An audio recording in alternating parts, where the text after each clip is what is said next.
Amém? Glória a Deus. Esse é um texto, irmãos, que fala muito sobre nós voltarmos ao início da nossa caminhada cristã. E você que está aqui talvez não reconheceu ainda quem é Jesus na tua vida. Eu quero, por meio desta palavra esta noite, resgatar algo esta noite sobre a minha vida e sobre a tua vida. Como assim, pastor? A Bíblia vai dizer, que nós acabamos de ler, que Ele nos deu vida quando nós ainda estávamos... Abre a sua Bíblia aí, não feche ela, por favor. Ele vos deu vida, nós ainda estando mortos. Irmãos, a situação do homem aqui é uma situação desesperadora sem Cristo. Você vai olhar que com Deus já não está fácil, né, irmãos? Quem aqui concorda? Com Deus a caminhada já não é fácil. Imagine uma pessoa sem Deus, uma pessoa sem Jesus na sua vida. Porque o homem está caído e vive numa sociedade caída. Então, amados, o que acontece? Por que o homem é caído e vive numa sociedade caída? Por causa do pecado. O pecado, ele não é uma dessas doenças, irmãos, contagiosas que somente alguns pegam. O pecado, ele atinge todo ser humano, porque a Bíblia diz que nós já nascemos do pecado.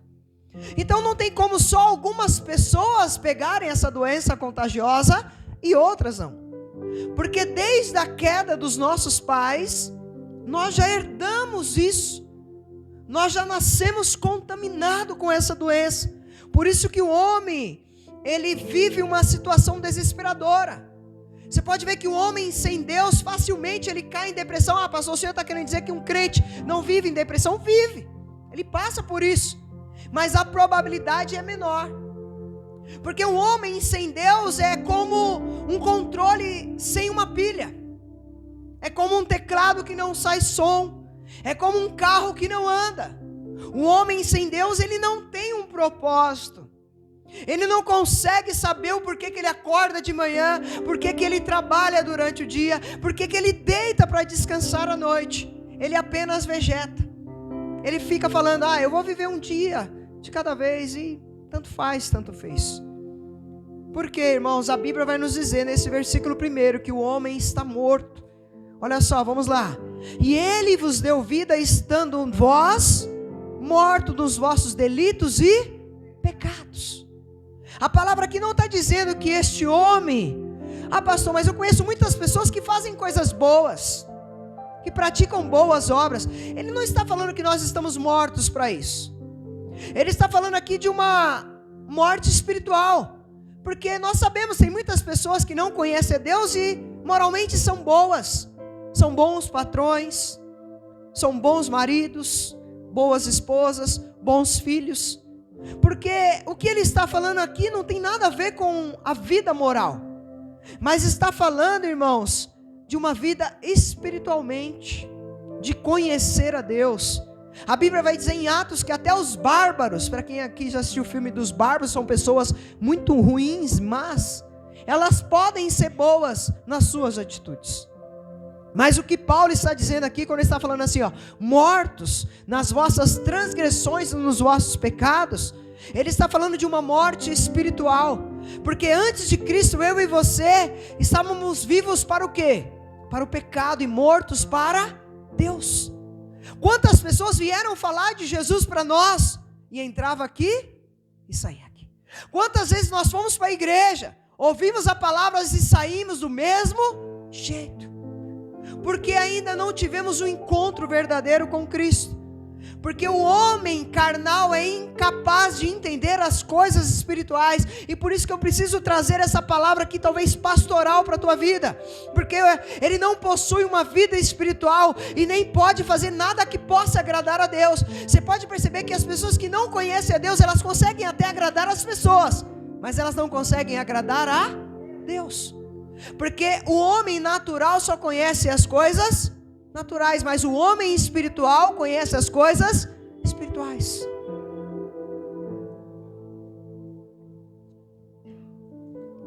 Da mesma forma, irmãos, E da mesma maneira que uma pessoa morta fisicamente não responde a estímulos físicos. Você já tentou tocar numa... Quem aqui já foi em velório? Quem não foi, por favor, vá, porque é importante você ir no velório, porque faz você refletir sobre a vida. Quem já foi no velório e foi encostar no morto, ele reage? Ele dá estímulos como a gente que encosta no outro? Não, porque ela está morta. Assim também uma pessoa morta espiritualmente, ela não consegue receber e responder a estímulos espirituais. Você vai ver que tem pessoas que você fala tanto de Jesus, você fala o quanto Jesus é bom para você, o quanto Jesus quer fazer na vida dela, e elas continuam mortas espirituais. E às vezes tem pessoas dentro da igreja, irmãos, que estão mortas espiritualmente, porque ainda não se renderam ao Senhor, ainda não reconheceram Jesus como Senhor e Salvador da sua vida. Vou te fazer uma pergunta: um cadáver ouve? Um cadáver sente? Um cadáver tem fome? Um cadáver tem sede? Porque ele está... Assim somos nós sem Deus, assim somos nós sem Jesus. Nós precisamos do caminho, a verdade e a vida para vivermos espiritualmente para Deus. Talvez por isso que eu e você entramos aqui esta noite, ou você que está nos ouvindo em casa. Talvez você fale assim: mas eu vou para a igreja, eu vou para os cultos. Mas a minha pergunta: será que você ainda não se entregou a Cristo? Será que você ainda não está morto espiritualmente? Pastor, eu vou para a igreja e nada muda. Eu já levantei a mão, eu já até pensei em me batizar, mas será que não só foi uma emoção? Porque, irmãos, levantar a mão é muito fácil, descer as águas é muito fácil, mas a Bíblia fala de conversão, de novo nascimento, de dentro para fora. Você quer saber se uma pessoa é convertida? É quando a mudança é de fora para dentro ou de dentro para fora? De dentro, irmãos, ela começa a mudar. Os seus princípios mudam, os seus valores mudam, a sua atitude muda, os seus comportamentos mudam, não são mais os mesmos. Vou te falar outra coisa. Você quer saber se uma pessoa se converteu? Quando ela começa a ser generosa. Ela olha mais para os outros do que para ela. Ela não olha para o seu bolso com um escorpião na mão. Ela sempre pensa em abençoar outras pessoas, porque quem entendeu o valor e o tamanho do preço que foi pago, dinheiro para ele já não mais importa. E tem pessoas que ainda são mesquinhas, falam que conhecem Jesus, mas se alguém pedir para estender a mão, ela não consegue. Eu estou falando só de uma característica, não vou falar de outras. Por quê, pastor? Porque ele está morto. Irmãos, uma pessoa que está morta, ela não tem percepção do que está acontecendo espiritualmente. Ela está no culto, está acontecendo algo, e ela está viajando na maionese. A igreja está em guerra espiritual. Irmãos, a Cristo vive em nós, está em guerra espiritual, para que continue sendo pregado a verdade. E tem muitas pessoas que não compreenderam, não querem vir para a oração, não querem ouvir a palavra, não querem vir para um treinamento, não querem ser capacitadas, não querem jejuar, não querem ler a palavra em casa, só querem ouvir a palavra na igreja. Não, pastor, eu cultuo de casa mesmo. Eu vou assistir um vídeo aqui, tá bom. A Bíblia vai falar: não deixai de congregar com os santos. Quando nós estamos mortos espiritualmente, nós não temos apetite pelas coisas espirituais, nós não temos apetite pelo banquete com Jesus. Aí você tem que fazer uma reflexão, nós precisamos fazer uma reflexão esta noite, e restaurar, resgatar a vida em Cristo. Será que quando você veio para o culto esta noite, você veio com apetite ou você veio murmurando? Talvez você esteja olhando, mas não acaba logo, pastor. Quantos louvores os irmãos vão louvar? Com esse momento da oração não acaba, pastor. Irmãos, nós precisamos, ter prazer pelas coisas lá do alto. Nós precisamos não é só vir à igreja, vir ao culto, mas é ser a igreja e fazer um culto a Deus. Não espere quem está dirigindo fazer um culto, porque quem está vivo espiritualmente percebe que não é quem dirige, não é quem louva. Eu estou aqui para adorar o Senhor, porque Ele se faz presente. E às vezes parece até meio chato quem dirige o culto. Parece que ele aqui está tentando, sabe? Vamos, irmão, levanta, vamos, ergue. Mas não, saia de casa, põe a melhor roupa sim, passe sua melhor maquiagem, desde que não chame mais atenção do que a glória de Deus. Sabe, prepare a sua oferta, o seu dízimo, separe a sua palavra, chegue antes, ajoelhe para orar, se prepare para vir adorar a Deus. Não venha de qualquer jeito, porque Deus não vai aceitar a nossa adoração de qualquer jeito. Quem está vivo espiritualmente percebe as coisas espirituais. Você está aqui, você não imagina uma guerra. Tem pessoas que falaram que vinham por culto hoje e o inimigo venceram elas. E você está aqui para a glória de Deus. Mas isso não quer dizer que você é melhor que os outros, mas que eles precisam da sua ajuda. Porque o indivíduo que está morto em suas transgressões, somente o pecado agrada a ele. Uma pessoa que ainda não está viva, ela somente vai, sabe, pensar, ela vai ficar penso só para o lado do pecado. Pastor, o que causa a morte? A transgressão e o pecado. A Bíblia vai dizer que Deus criou tudo perfeito, mas a transgressão e o pecado causaram a morte. Pastor, o que tem a ver essa palavra? A palavra transgressão quer dizer queda, dar um passo em falso. Eu estou no altar aqui. Se eu pisar aqui em falso, o que vai acontecer comigo? Queda. Transgressão é isso. É queda. E o que tem a ver pecado, pastor? Errar o alvo. É sair do propósito. Sabe, é sair do padrão que Deus criou você. Deus criou você para glorificar a Ele. Deus te chamou para adorar a Ele. Deus te escolheu como menina e menino dos olhos de Deus. Você é amado, é amada pelo Senhor. Não deixe ninguém roubar isso de você. Quando você estiver se preparando para ir à casa do Senhor, não importa o que pensam, o que falam, eu vou lá, e eu vou pular, eu vou adorar, eu vou glorificar, eu vou saltar, eu vou bater palma, mas eu vou fazer para o Senhor. Não importa o que as pessoas pensar, você está aqui para adorar e glorificar a Deus. Às vezes você fica assim, o que aquele irmão vai pensar de mim? O que aquela irmã vai pensar de mim? Importa agradar a Deus. Diante de Deus, irmãos, nós somos tanto os rebeldes como os fracassados quando estamos mortos. Irmãos, se nós não estivermos ligados em Deus, nós somos fracassados e perdidos. Porque quem faz é Deus, o poder é de Deus, é Ele que manda, é Ele que desmanda, é Ele que faz, é Ele que desfaz, é Ele que abre, é Ele que fecha, é Ele que restaura, é Ele que faz o que Ele quer. Então, para sermos mais que vencedores, nós precisamos estar ligados nele. Porque o salário do pecado é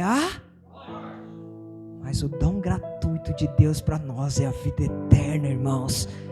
Nós precisamos resgatar, restaurar isso. Talvez você já está na igreja há 20, 15, 5, 30, 40, 60 anos. Mas será que você não esqueceu por que você está aqui?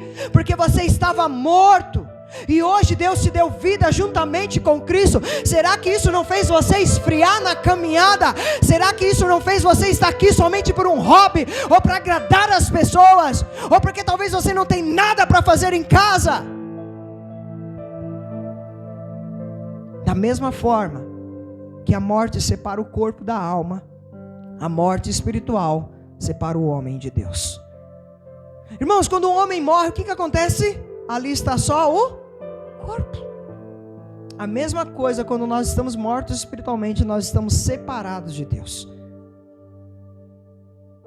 Aprenda uma coisa. Às vezes a gente fala assim, não, aquela pessoa ali está doente. Não estou falando para você julgar nenhum. Mas uma pessoa que não crê em Jesus, ela não está doente. Ela está morta espiritualmente. Eu e você estávamos mortos nos nossos delitos e pecados.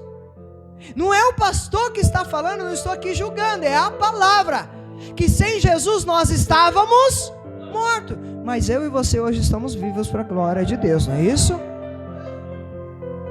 Então, pastor, a pessoa que não entregou a vida para Jesus, ela pode vir para a igreja, ela pode fazer o que for, mas se ela não entregar a vida para Jesus, ela vai continuar sem entender as coisas espirituais, porque ela está morta para Deus.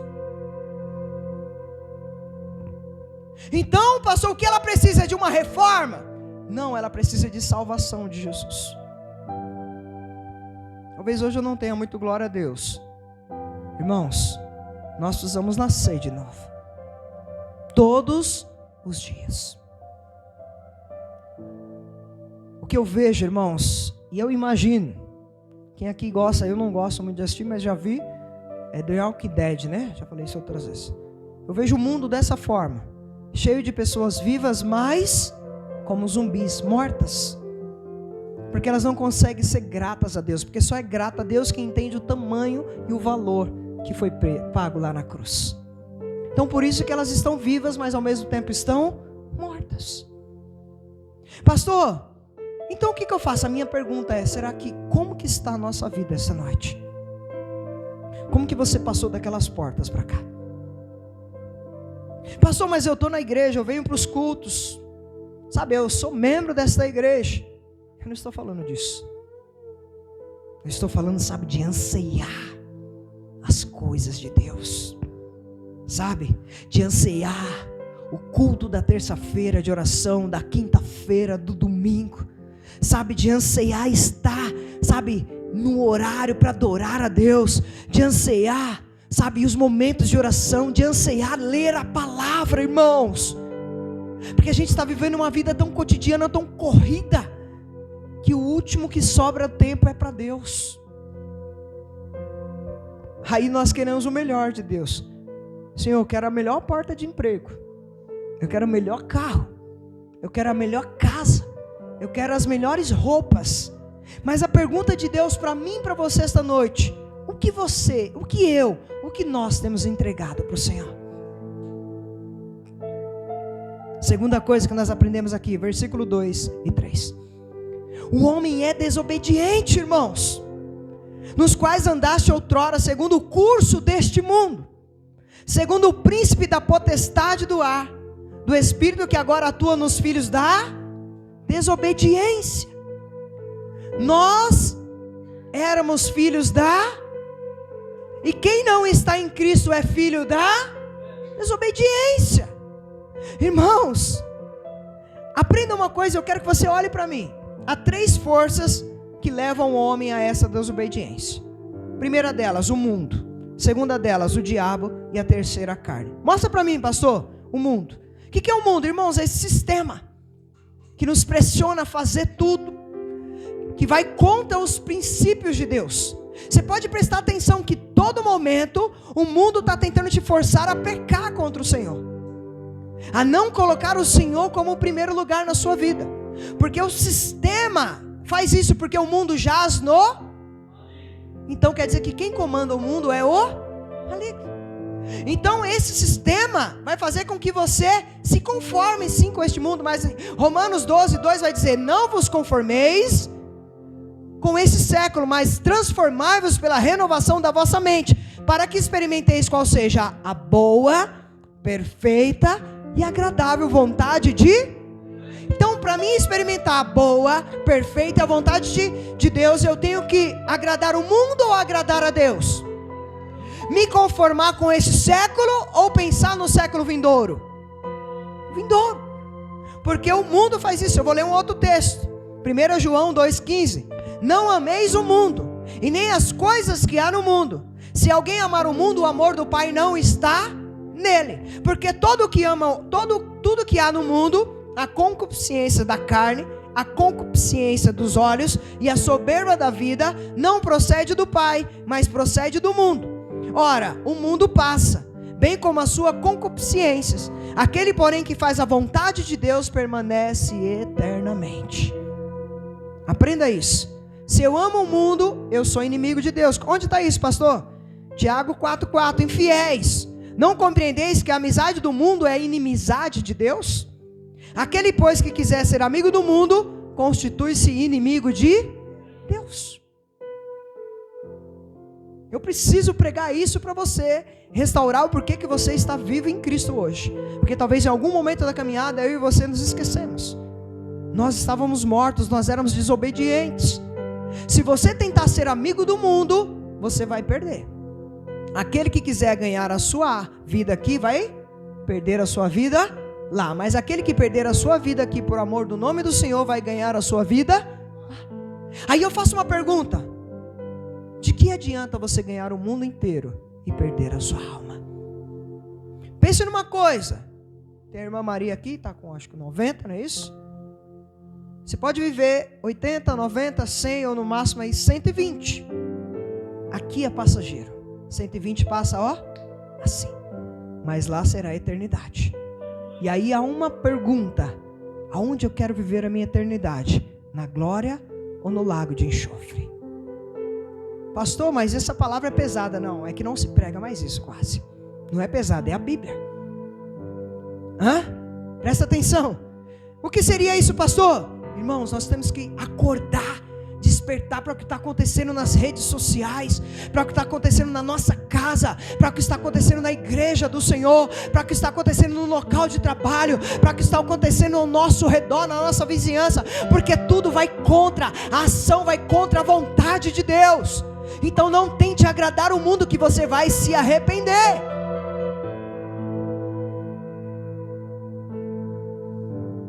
Porque naturalmente, irmãos, nós somos escravos do mundo. Nós já nascemos do pecado. Então se a gente não estiver em Cristo, a gente não consegue se libertar. Pastor, e o que é o diabo então? Trata-se do espírito que atua nos filhos da desobediência. Esse é o diabo, irmãos. Quem é esse diabo, pastor? Eu vou falar para você que ainda não sabe quem é o diabo. O diabo é um ser angelical, sabe, rebelado contra Deus e contra a criação de Deus. Ele tem um domínio sobre a terra, porque a Bíblia diz que o mundo jaz no maligno.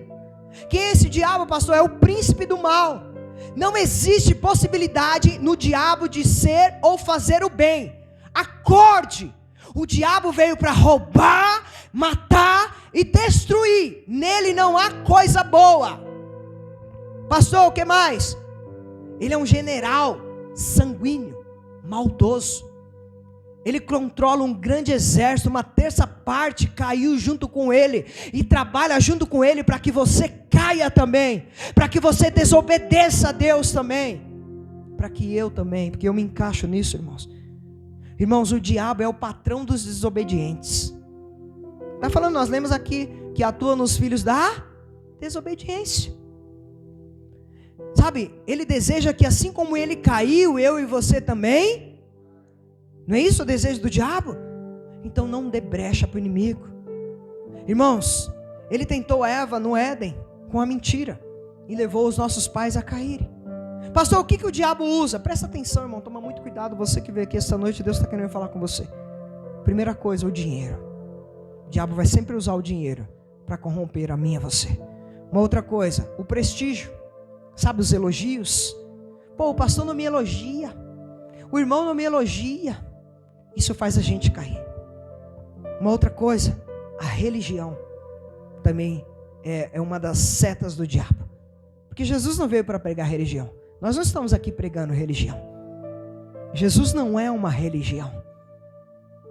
Vocês concordam comigo? Jesus é o único caminho, a verdade e a vida. Ele não é uma religião. Ele é a nossa ligação com Deus. Por isso que eu sempre falo, em qualquer lugar que eu vou, seja na igreja, ou seja no meio de outras religiões, eu não falo sobre religião, eu falo sobre a palavra de Deus. Porque o que mata as pessoas é a religião e os religiosos. Aprenda uma coisa, pastor: quem é esse diabo?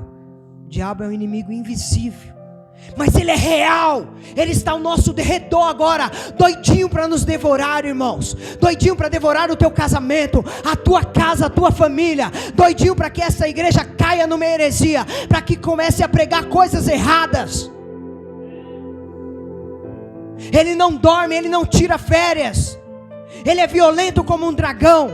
Ele é venenoso como uma serpente. Ele ruge como um leão. Mas ele também se apresenta como um anjo de luz. Tome muito cuidado com palavras doces, adocicadas, te oferecendo tudo.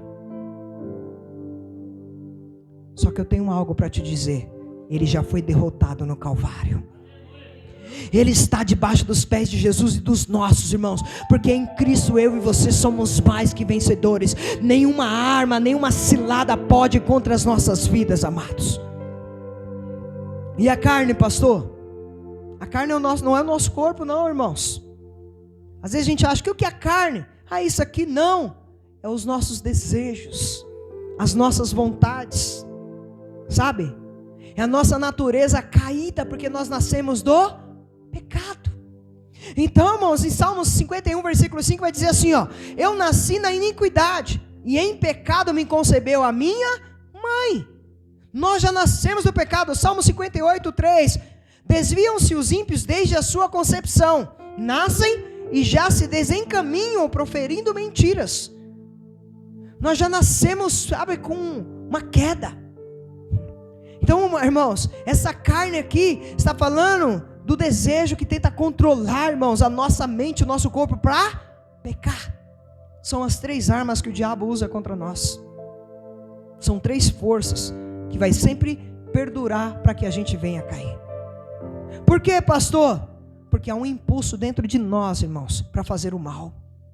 Você pode prestar atenção, se a gente não estiver cheio do Espírito Santo de Deus, qual que são os nossos pensamentos? Maus, não é isso? Pode prestar atenção, irmão. A pessoa que não está cheia de Deus, se ela estiver vazia, ela só pensa em besteira, tanto contra os outros como contra ela mesma. Porque, irmãos, nós já nascemos com essa inclinação. A nossa natureza é pecaminosa, porque nós viemos do pecado. Nós praticamos o mal, irmãos, porque o nosso coração é mau. A Bíblia diz que é do coração que procede os maus desígnios. Talvez você veio aqui, pastor, eu precisava ouvir uma palavra abençoada, porque o mês de março já foi luta. Talvez você não entenda agora. Essa palavra aqui vai trazer vida para você, para que você volte a restaurar aquilo que você perdeu lá atrás. Olha só, irmãos, Jeremias 13, 23. Pode acaso um etíope mudar a sua pele? Ou o leopardo as suas manchas? Então podereis fazer o bem, estando acostumados a fazer o mal? Não, porque quem muda o homem é Deus. E por último, o homem é depravado. Olha só o versículo 3. Entre os quais também todos nós andamos outrora, segundo as inclinações da carne, fazendo a vontade da carne e dos pensamentos, e éramos por naturezas filho da ira, como também os demais. Nossa natureza, ela pesa para a vontade da carne e os desejos do nosso pensamento.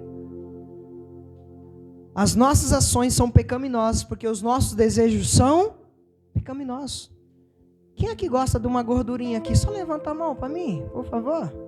Pode falar, irmão, pode falar. Gosta de uma gordurinha aí naquele churrasquinho, pingando? É gostoso, não é, quem levantou a mão? Irmão, aquele toicinho, sabe? Mas ele faz bem para a saúde? Olha só. É a mesma coisa, irmãos. Espiritualmente. Você vai ver que a nossa vontade era vir aqui esta noite, da carne era vir aqui esta noite, mas sabe quem venceu aqui para a honra e glória do Senhor? O Espírito Santo dentro de mim e de você. Porque a nossa carne não queria, irmãos. Os nossos desejos pecaminosos não queriam, mas graças a Deus que nós viemos aqui, irmãos. E mais uma vez o diabo perdeu e o nome do Senhor está sendo glorificado.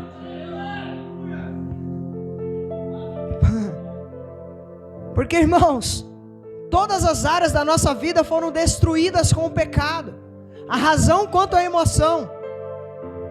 Você pode prestar atenção que nós podemos até ajudar as pessoas, ser boas pessoas, mas se nós não estivermos em Cristo, não vai passar disso. Por quê, pastor? Porque o homem sem Cristo também pode fazer coisas boas. Mas glorificar e agradar a Deus, como você vê aqui esta noite, só aqueles que foram lavados e remidos no sangue do Cordeiro. Então, antes de Cristo nos libertar, nós estávamos sujeitos a toda a influência do maligno. Por isso que nós precisamos, irmãos, correr para os pés de Jesus. Sabe, correr, sabe? Se você até esta noite, talvez você já está no Evangelho há muito tempo e precisa renovar os seus votos com o Senhor, sabe, você precisa, sabe, nascer de novo mais uma vez. Esta é noite de nós entendermos que sem Jesus nós estamos debaixo das mãos de Satanás, mas com Jesus, eu e você, irmãos, podemos todas as coisas naquele que nos fortalece, irmãos.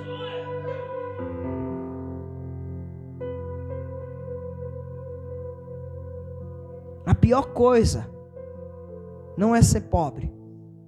A pior coisa da vida não é ter uma casa para morar. Não é talvez ter uma família.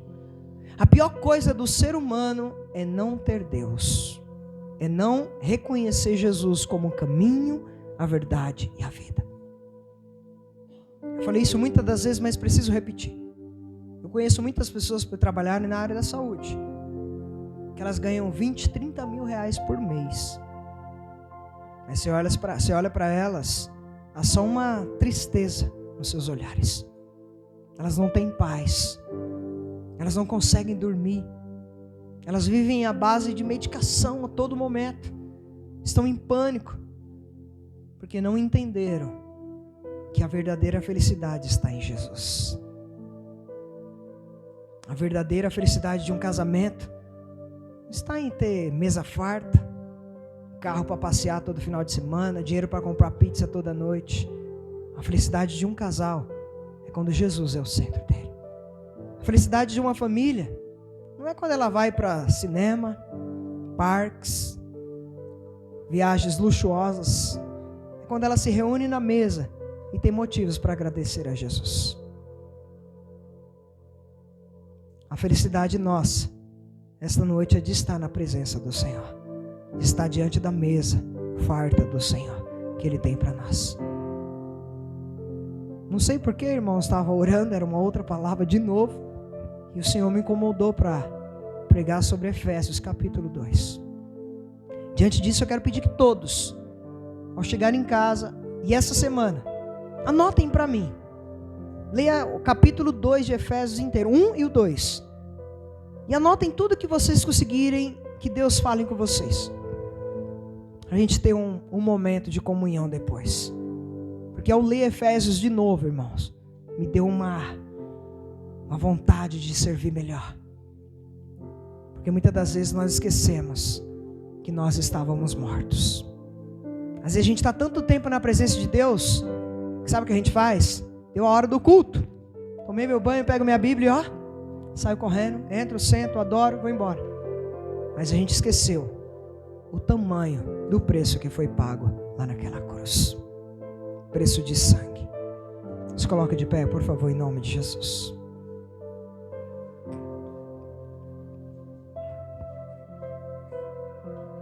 Eu não vou apelar, não vou fazer apelo para você vir na frente, nem você que está em casa. Mas se essa palavra falou com o teu coração, quero que você converse com Deus agora. Sabe, feche os seus olhos. Se você tiver que confessar os teus pecados, confesse ao Senhor aí silenciosamente. Se reconcilie com o Senhor. Pastor, mas eu já estou na igreja, eu não estou falando de estar na igreja. Eu estou falando de você voltar a restaurar a essência por que você está aqui hoje. Lá naquele primeiro dia que você reconheceu que era pecador, que necessitava de um Salvador, e o homem não podia te ajudar, somente Deus, por meio do seu Filho Jesus. Converse com o Pai. Talvez você tenha vindo à casa do Senhor por hábito, por hobby, porque senão o pastor vai te mandar uma mensagem no outro dia que você vai faltar. Converse com Deus. Pai, eu preciso, Senhor, esta noite, que o Senhor renove a minha força, o chamado do Senhor, que o Senhor renove a essência, que eu possa cada dia perceber que eu só estou aqui, não porque eu mereço, mas porque eu estava morto nos meus delitos, nos meus pecados. Eu estava morto para as coisas espirituais, mas hoje eu estou aqui porque o seu amor me alcançou. O teu sangue me limpou. A tua morte, Senhor Jesus, naquela cruz pagou o meu alto preço. Por isso eu estou aqui pedindo perdão. Que o Senhor me ajude a voltar à essência, ao primeiro amor, a voltar a te servir com gratidão, a vir para os cultos com a maior alegria, não ficar olhando o irmão, a irmã, não ficar olhando os detalhes, mas vir aqui entregar uma adoração sincera, verdadeira, chorar, gritar, adorar, bater palma, ouvir a tua palavra, ou talvez pregar a tua palavra, mas que eu possa fazer para o Senhor, independente de querer agradar as pessoas. Que esta igreja, Senhor, continue, Pai amado, se importando com a essência da tua palavra, do teu evangelho. Pai amado, que esta igreja, Senhor, possa ser, Pai amado, um canal de bênção para vidas a cada dia, Senhor, se achegar aos teus pés, se achegar ao evangelho genuíno, a qual diz que nós não merecíamos a salvação, mas pela graça nós fomos salvos, estando nós ainda mortos, o Senhor nos amou de uma tal forma, que enviou o seu Filho amado para morrer por nós. Obrigado, Senhor, por esta noite, pela tua palavra, em nome de Jesus. Em nome de Jesus. Dê uma salva de palmas, em nome de